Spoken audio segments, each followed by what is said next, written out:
Minecraft's lighting system is a unique feature of the game that controls mob spawning, allows you to brighten up dark caves, and can be controlled in a variety of ways. Through the history of the game, Mojang has given us torches, the predominant method for most Minecraft players to light up their world. Unique lighting across the different dimensions such as end rods, glowstone, and magma blocks, and even biome-specific lighting in the form of sea pickles and sea lanterns. Now we have access to new light sources with the additions of campfires and lanterns, and with all of the possible lighting options available to us, these are some of my ideas for street lights in Minecraft. I have created for us about 10 unique lighting designs for streets, and before we get started I just wanted to run through and show you guys all of the available lighting options available to us. We will not be using all of these, we'll be using ones that seem to make sense in the designs that we have created. Also, you're going to see varieties of fence, walls, trapdoors. Just know that you have a lot of options and you can change these up. So what you see in here, just know that you have options. You can replace bits with these and experiment to your liking to fit and match your builds.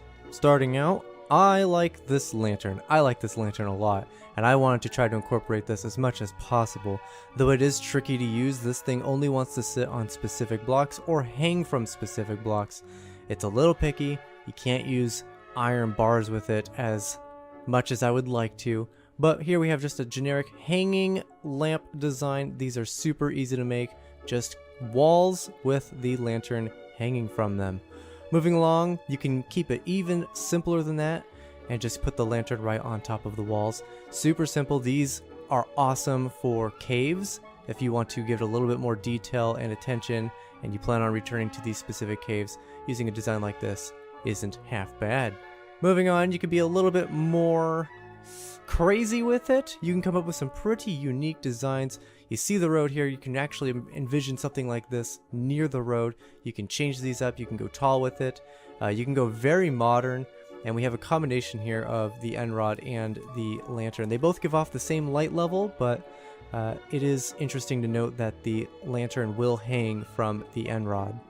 Next up, we're experimenting with fire. I find that using some of these blocks, gold, diamonds, emeralds, these gems, they kind of look like little barrels, little fire pits, and if you simply put a flame on top of them, it kind of looks like you have an intentional fire pit for your lighting along the street. You will need fire tick or fire spread disabled for this to function, otherwise this flame will simply go out.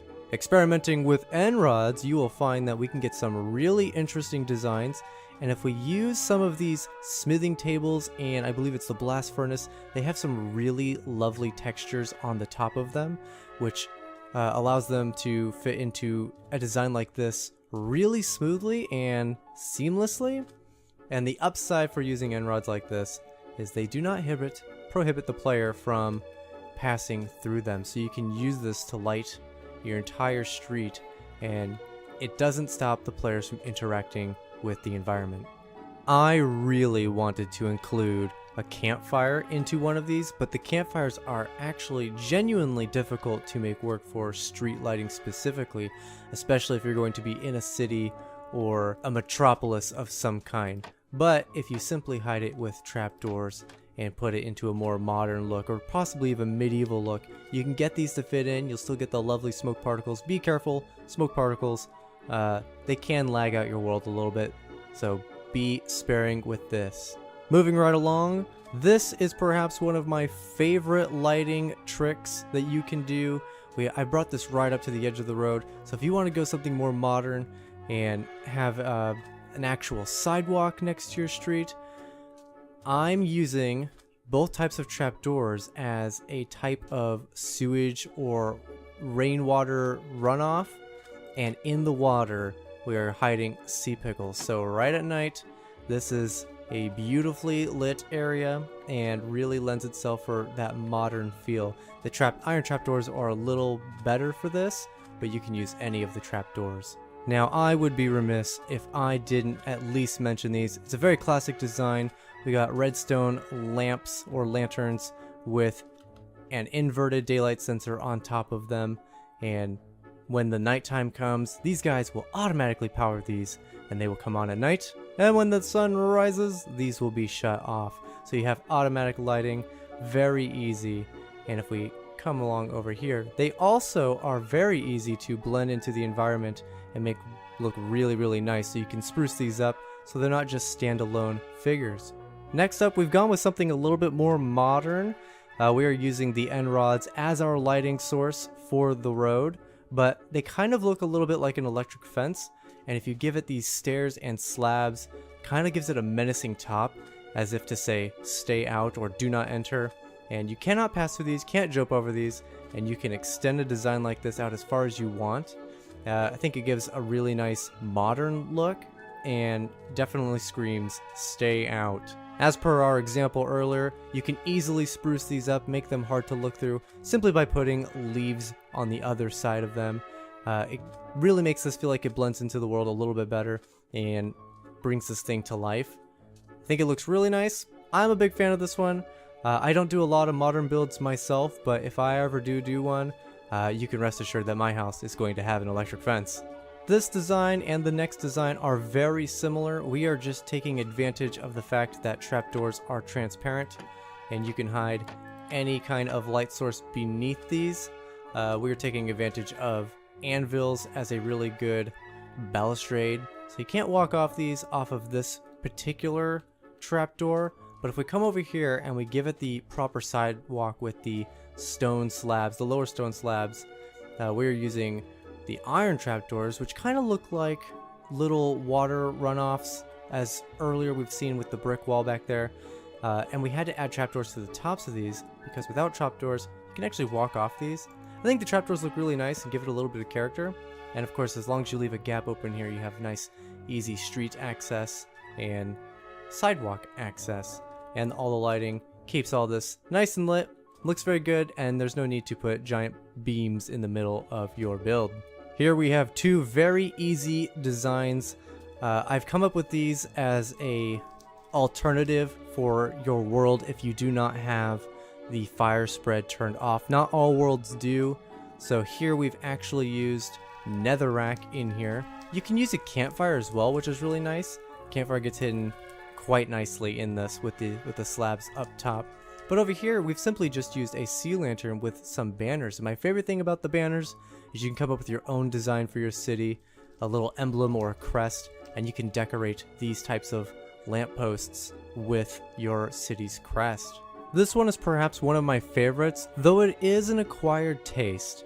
Here we have two beams, two poles, with a string of lights as if they're hanging between the two. There's multiple ways you can work this into a city and you can account for it. You could replace some of these with types of wool and it kind of looks like clothes are hanging between two buildings. You can incorporate the end rods and make this thing look a little bit more electrical, and they kind of look like telephone wires, which is really neat. Definitely brings some shape and some roundness to an otherwise square and blocky game. These are a little more challenging to make because they do have an additional layer, additional depth of detail, but they overall, I think they look really fantastic, and I'd love to see what others can come up with in this style. I would consider this our last true example for today's video. We are simply doing a nice potted design here. We got our special plants growing out of the pots, which of course are just cauldrons sitting on top of glowstone. These can also be jack-o'-lanterns or sea lanterns or even magma blocks. Any full block that's going to give off light, these guys will sit on and the light will still get out of them because these guys are considered transparent. The cauldrons, that is. Moving on to the last things on our street, I wanted to show off a little bit of the experimentation that I have gone through, how easy it is to use some of these items. I've specifically chosen to try using end rods for this particular set. It's just mix and matching of blocks.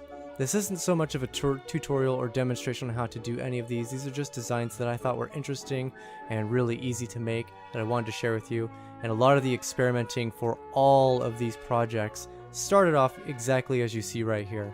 Taking the lighting, mixing it with a few blocks, trying it in different shapes and angles. And if you guys want to take any of these specific ideas and use them for yourself, feel free, go right ahead.